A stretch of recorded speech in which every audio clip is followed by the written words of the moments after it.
नमस्कार. मी सोलापूर शहरातील एक समाजसेवक, जागरूक नागरिक आणि तर ही जे क्षेत्रफळ आहे, एकूण क्षेत्रफळ किती आणि नेमकी ही जागा कुठे आहे? ए जुळे सोलापूर भाग 1 इथे आहे आणि 44 भूखंड क्रमांक असून क्षेत्र 531.50 चौरस मीटर म्हणजे सुमारे 6000 फुटापर्यंत हा प्लॉट आहे. त्या ठिकाणी हे 6 मजली 7 मजली बांधकाम त्यांनी करू लागलेले आहेत, पूर्ण झालेलं आहे आणि ते चुकीच्या बांधकाम नियमानं झालेलं असल्याची 101% शंका आहे. सबब या कामी माननीय आयुक्त साहेबांनी जाणीवपूर्वक लक्ष देऊन त्यांनी याबद्दल शहानिशा करावी. त्याशिवाय परत एक आपल्या महानगरपालिकेचे कायदा आहे, मुंबई प्रांतिक महानगरपालिका अधिनियम 1949.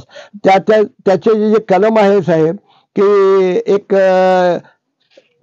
259 कलम की इमारतीचे बांधकाम किंवा त्यात फेरफार करणे चालू असताना त्याची पाहणी करणे हे त्यांच्यावर कर्तव्य आणि जबाबदारी असताना त्याबद्दलही त्यांना अनेक अर्ज दिले, पण ते संबंधित बांधकाम ठिकाणी जाऊन चौकशी करून शहानिशा न करता आमच्या जनतेच्या पैशांना देण्यात आलेले बांधण्यात आलेले महानगरपालिकेच्या कार्यालयामध्ये आरामशीरपणे बसून बहुतेक संबंधितांना बोलवून काहीतरी देवाणघेवाणचा कार्यक्रम करत असतील म्हणून कारवाई करीत नसल्याचं आमचं एक जाणवत आहे.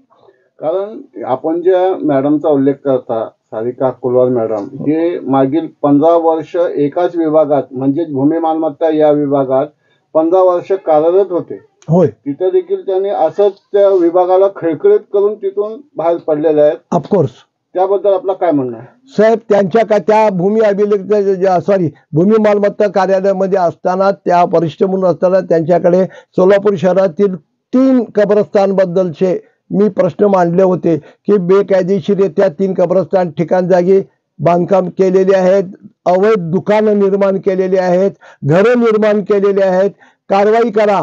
तर त्यांनी पेपरमध्ये जाहिरात दिली की उद्या पाडणार आहे म्हणून, पोलीस बंदोबस्त घेणार आहे. कुठं माशी शिंकली देव जाणं किंवा काय देवाणघेवाण झाली देव जाणं, पण त्यांनी अद्यापपर्यंत एकाही कब्रस्तान विरुद्ध कारवाई केली नाही.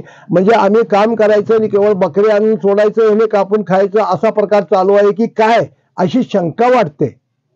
बरं, शेवटी तुम्ही काय म्हणाल? पालिका आयुक्त असेल, सोलापूरच्या जनतेला असेल, काय आव्हान करा? माननीय पालिका आयुक्त साहेबांनी किंवा माननीय विभागीय आयुक्त साहेबांनी संबंधित महिलेच्या प्रॉपर्टीची मिळकतीची चौकशी करावी की या महिलेनं इतकी संपत्ती कशी गोळा केली, वैध आहे का अवैध आहे, आणि त्यांनी परवानगी घेतली का खरेदीपूर्व, शेती किंवा हे बांधकामाचे प्लॉट जागा वगैरे, हे चौकशी करावी. योग्य असेल तर आमचं काम नाही, परंतु आम्हाला असं जाणवतं की मी किंवा माझ्यासारखे अन्य कोणीही जननागरिक जे तक्रारी देतात त्या तक्रारीच्या अनुषंगाने जे गैरअर्जदार आहेत त्यांच्याकडून काहीतरी देवाणघेवाण करून ह्या बाई आपला खिसा गरम करीत असावेत अशी शंका आहे.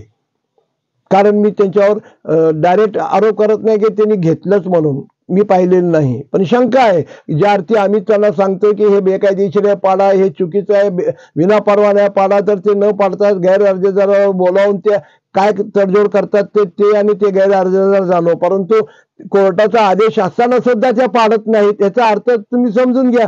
तर सोलापूरच्या जनतेने विचार करायला हवा आहे की आम्ही जे महानगरपालिका महसूल उत्पन्न देतो त्यातून असे अधिकारी कर्मचारी पोचण्यापेक्षा प्रामाणिक अधिकारीची भरती करावी. कारण तात्पुरता एवढेच. पाहूया पुढील भागात. आपली प्रतिक्रिया कॉमेंट बॉक्समध्ये अवश्य